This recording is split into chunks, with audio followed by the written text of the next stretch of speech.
X की stall पे खड़े हैं और स्टोन पॉलिशिंग और काफ़ी सारे प्रोडक्ट्स पे इनका प्रोडक्ट आते हैं। क्योरिंग के लिए भी आते हैं, एनहांसमेंट के लिए भी आते हैं। और आलोक जी सूरी साहब कुछ ही देर में हमारे साथ आएंगे। 1985 से चालू किया है उन्होंने। 87 में उन्होंने फ्लोर पॉलिशिंग, 89 में सिंथेटिक एब्रेसिव लिया थे आप, और न्यू फैक्ट्री इन हरियाणा 94 से 96 में चालू हो गई थी। 2004 में सचिन जी सूरी ने बिजनेस में ज्वाइनिंग कर ली थी। आलोक जी सूरी सर के बेटे हैं। 2009 में न्यू फैक्ट्री ओपन करी हिमाचल प्रदेश में। 2009 में ही diamond tool and diamond abrasive develop कर ली थी आपने। 2016 और 19 में से लेकर 19 तक planetary floor polisher, marble, gloss and epoxies में आ गए थे आप। 2023 में डायमंड ब्लेड एंड ब्रश बनाए, और अभी भी innovating every day. Indian natural stone tool manufacturer का अवार्ड मिला है आपको। और अब ये फ़ोटो से फ़ोटो आ रही है तो शायद आपको पढ़ में आ रहा होगा। फिक्सी ने दिया है, आलोक जी और सचिन जी। अब आलोक जी से बात करते हैं। सर, आप IITian हैं? नमस्कार भाई साहब, वेलकम, प्रणाम all my customers, all my family members of the stone industry. आपकी दुआ है हम यहाँ पहुँचे हैं, आपने गाइड किया, यहाँ पहुँचे हैं। हमारा रोड मैप तो आपको इन्होंने दिखाई दिया है।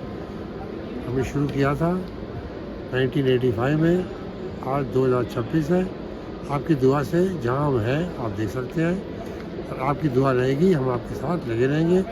और जो भी आपकी मदद कर सकते हैं आपकी ग्रोथ के लिए, इंडिया की ग्रोथ के लिए, इंपोर्ट बंद करने के लिए, हम सब करेंगे। धन्यवाद। नहीं सर, धन्यवाद नहीं सर, मेरे भी कुछ क्वेश्चन है।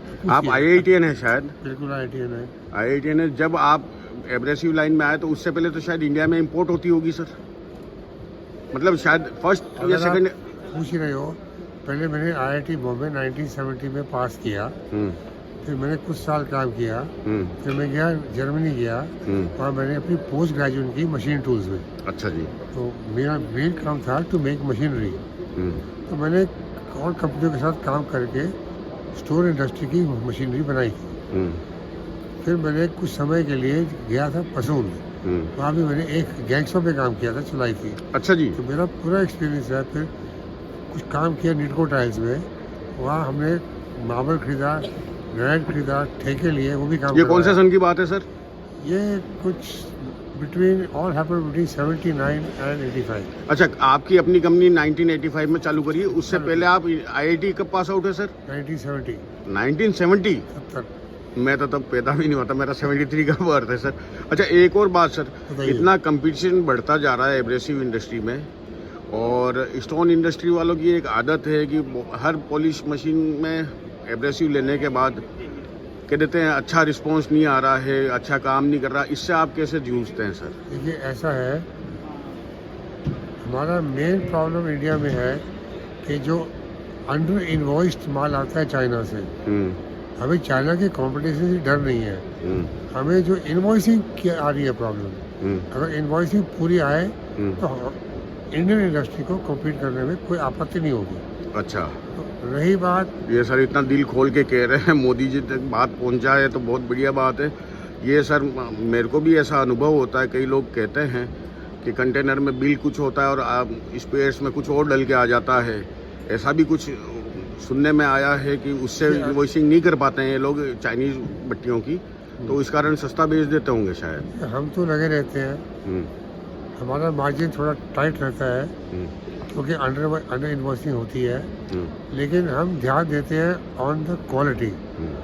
हम प्राइस पे ध्यान कम देते हैं। हम कोशिश करते हैं कस्टमर को समझाने के लिए अपना total cost per square foot देख, भट्टी का रेट मत देख।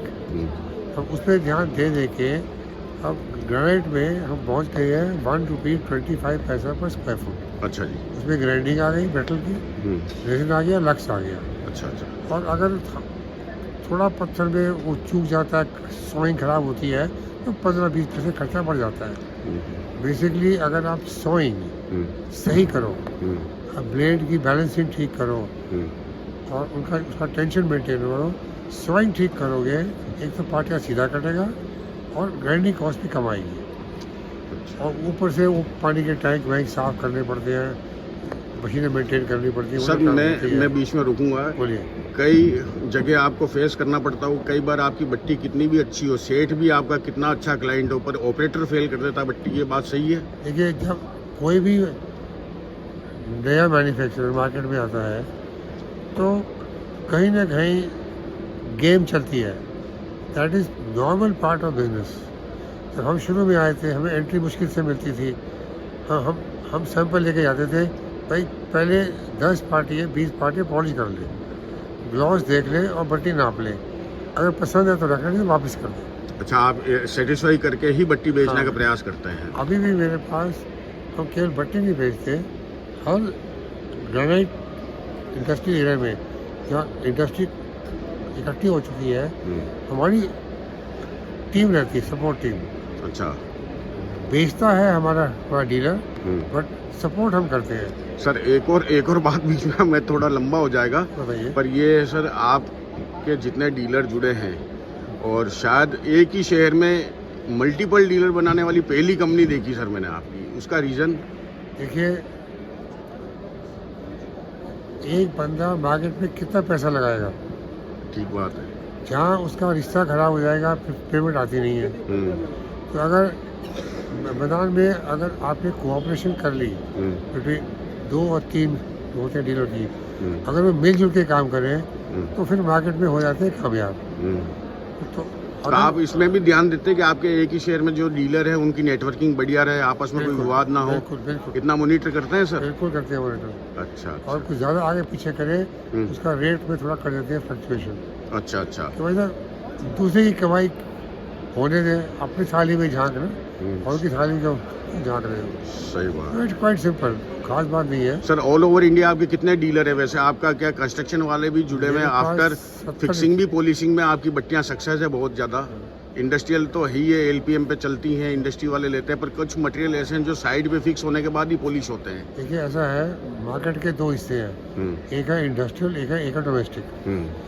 टोटल मिला के हमारे पास है डिस्ट्रीब्यूटर है 70 डिस्ट्रीब्यूटर के आगे कितने डीलर हैं वो अलग है। अच्छा, उनसे भी कोऑर्डिनेट रखते हो सर आप? डीलर मीट में बुलाते हो उनको? हाँ, सबको? क्या आप डिस्ट्रीब्यूटर के भरोसे रहते हैं? वो उनकी लोकल मीट होती है। अच्छा, उनकी लोकल मीट करते हैं। हम जाते हैं, उनकी मीटिंग वहीं करते हैं। तो ऑल ओवर इंडिया 70 डिस्ट्रीब्यूटर बना रखे हैं आपने, और पान ओवर इंडिया डीलर कितने होंगे सर? ये थोड़ा सा मान लो, हर डिस्ट्रीब्यूटर अगर सप्लाई करता है 20, 30, 40 पार्टी को, कितने हो गए आप हिसाब निकालो।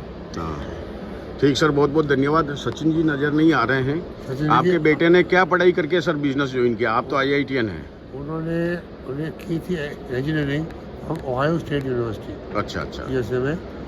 तो सर वो प्रोडक्शन भी ध्यान देते हैं, मार्केटिंग में भी ध्यान देते हैं? Production, marketing, administration. अच्छा, वो सारा। मैं अब पीछे हट गया हूँ, उनकी करता रहता हूँ मदद। अच्छा। आज इसलिए नहीं आए कि उनको हो गया था वायरल। अच्छा। आए हुए जयपुर, लेकिन बैठे हैं हॉस्पिटल में। अच्छा, आज 3rd डे है, शायद आप कल जल्दी चले जाओगे। मेरे को लगता है कि एग्जीबिशन कैसी सफल रही सर? आपका इतने साल का अनुभव, आप हर एग्जीबिशन में पार्टिसिपेट करते हैं।